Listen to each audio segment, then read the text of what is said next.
Hello guys, finally Hyundai ఎక్స్టర్లో facelift అయితే launch అయింది. దీన్ని అసలు ఫేస్ లిఫ్ట్ అనొచ్చో లేదో కూడా నాకే డౌట్గా ఉంది. ఎందుకంటే ఫేస్ లిఫ్ట్ అనగానే ఏదో పెద్ద పెద్ద చేంజెస్ కాకపోయినా కొన్ని మైనర్ చేంజెస్ అయితే ఖచ్చితంగా చేస్తారు. బట్ ఇక్కడ ఎక్స్టర్ ఫేస్ లిఫ్ట్ వచ్చినప్పటికీ ఏం లేదు అసలు అక్కడ. దీన్ని ఫస్ట్ యాక్చువల్గా లాంచ్ చేసింది మన టాటా పంచ్కి పోటీగా లాంచ్ చేశారు. స్టార్టింగ్లో లాంచ్ అయినప్పుడు స్టార్టింగ్లో టాటా పంచ్కి బాగానే పోటీ ఇచ్చింది. బట్ రీసెంట్ టైమ్స్లో ఇప్పటికి వచ్చినప్పటికీ పంచ్కి ఈ కారుకి అసలు సేల్స్లో ఏమాత్రం సంబంధం లేదు. అసలు మరి ఇంత దారుణంగా వదిలేస్తారు అనుకోలేదు. ఎందుకంటే హుండా ఎక్స్టర్ సెగ్మెంట్ అనేది హుండాకి చాలా క్రిటికల్ అనమాట.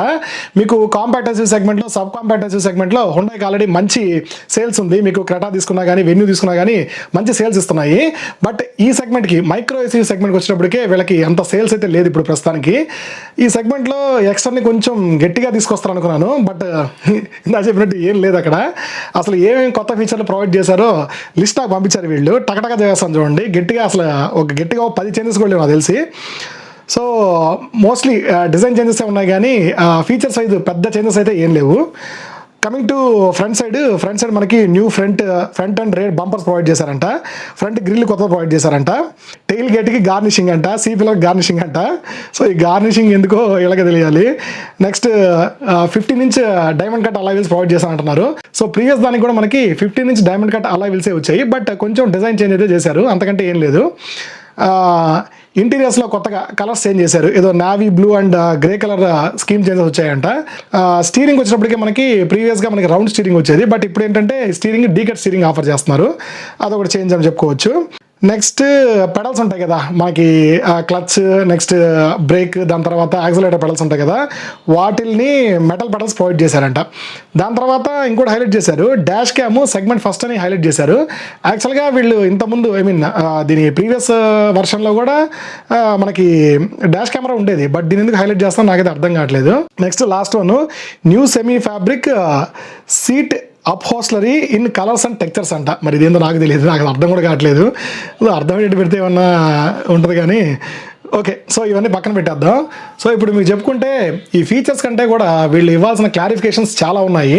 సింపుల్గా చెప్పాలంటే ప్రీవియస్ వర్షన్లో మనకి హెడ్లైట్స్ మనకి ప్రొజెక్టెడ్ హెడ్లైట్స్ ప్రొవైడ్ చేశారు కానీ అవి కంప్లీట్గా హాలోజన్ ప్రొజెక్టెడ్ హెడ్లైట్స్. సో ఈ రోజుల్లో ఇప్పటికి కూడా హాలోజన్ ప్రొజెక్టెడ్ హెడ్లైట్స్ అంటే కొంచెం ఫన్నీగానే అనిపిస్తుంది. ఇంకా దారుణం ఏంటంటే ఇప్పుడు వచ్చిన కొత్త వర్షన్, ఇది ఫేస్ లిఫ్ట్ మోడల్లో కూడా అవే హాలోజన్ హెడ్లైట్స్ కంటిన్యూ చేస్తున్నారు. సో కనీసం ఎల్ఈడి ప్రొజెక్టర్ హెడ్లైట్స్ ప్రొవైడ్ చేస్తున్నాను అనుకున్నాను, బట్ అక్కడ కూడా హ్యాండ్ ఇచ్చారు. సో ఫ్రంట్ సైడ్ తీసుకుంటే మనకి ఫీచర్స్ వైజ్ మేజర్గా చేంజెస్ అయితే ఏం లేవు. కమింగ్ టు ఇంకో మేజర్ థింగ్ ఏంటంటే చాలా మంది ఈ కార్లో ఫేస్ చేసింది సస్పెన్షన్ ఇష్యూ. సో ఈ కార్లో మనకి చాలా సాఫ్ట్ సస్పెన్షన్ ప్రొవైడ్ చేస్తున్నారు. దీనివల్ల ఏమవుతుందంటే ఒకరిద్దరు కూర్చున్నప్పుడు బాగానే ఉంటుంది అనమాట.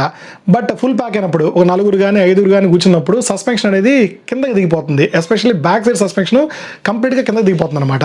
సో మీరు ఏదైనా స్పీడ్ బ్రేకర్లు ఎక్కినప్పుడు, నెక్స్ట్ హైవేల మీద వెళ్ళేటప్పుడు ఆ బంపీ ఫీలింగ్ అనేది క్లియర్గా తెలుస్తుంటుంది మీకు సాఫ్ట్ సస్పెన్షన్ వల్ల. సో మన ప్రీవియస్ రివ్యూ వీడియోలో కూడా నేను చెప్పాను దీని గురించి. చాలామంది దాని గురించి మాట్లాడలేదు, బట్ మన సంగతి తెలుసు కదా, మనం డైరెక్ట్గానే చెప్పాను దీని గురించి. సో సస్పెన్షన్ గురించి ఈ ఫేస్ లిఫ్ట్ దాంట్లో వీళ్ళు ఏమీ మాట్లాడలేదు అసలు, అదొకటి. Next comfort. సో ఇది ఒక మైక్రో ఎస్యూవీ అయినప్పటికీ ఎండ్ ఆఫ్ ది డే దీని ఇంటీరియర్స్ మొత్తం i10 నియోస్ ఉంటుంది కదా, సేమ్ దానిలానే ఉంటుంది. చాలా కింద కూర్చుని ఉంటుంది అనమాట లోపల మనం కూర్చుంటే. సో మైక్రో ఎస్యూవీ అయినప్పటికీ ఆ ఎస్యూవీ ఫీల్ అయితే మనకి ఎక్కడా రాదు. కొత్త దాంట్లో కూడా ఏమీ అప్గ్రేడ్ చేయలేదు వీళ్ళు, సేమ్ అలాగే అనిపిస్తుంది. అదొక పాయింట్. Next engine. సో ఇది natural aspirated 1.2 litre petrol kappa engine, తెలిసిందే కదా మీకు. ఇది హుండాయిలో ఎప్పటి నుంచి వస్తుంది ఈ ఇంజన్. సో ఇంజన్ ఓకే, మనం తొక్కగానే ఎగరాలి, నెక్స్ట్ హైవేలో ఓవర్టేక్ చేసేటప్పుడు మనకి స్పీడ్గా ఉండాలి అంటే మాత్రం ఇంజన్ అసలు పనికిరాదు. ఎందుకంటే ఇది నార్మల్గా పర్ఫామ్ చేస్తుంది అనమాట. సిటీ డ్రైవ్ పర్పస్ మాత్రం నార్మల్గానే ఉంటుంది కానీ హైవే డ్రైవ్కి అంత పవర్ అయితే జనరేట్ చేయదు ఇంజన్. అందులో హుండాయి వెన్యూతో కంపేర్ చేసుకుంటే ఎందుకో దీంట్లో ఇంకా తక్కువ పవర్ అనిపిస్తుంది అనమాట. వెన్యూలో కూడా మీకు 1.2 లీటర్ కప్ప ఇంజన్ కదా ఉండేది. సో దాంతో కంపేర్ చేస్తే ఎందుకో చాలా తక్కువ పవర్ఫుల్ అనిపిస్తుంది అనమాట ఇది.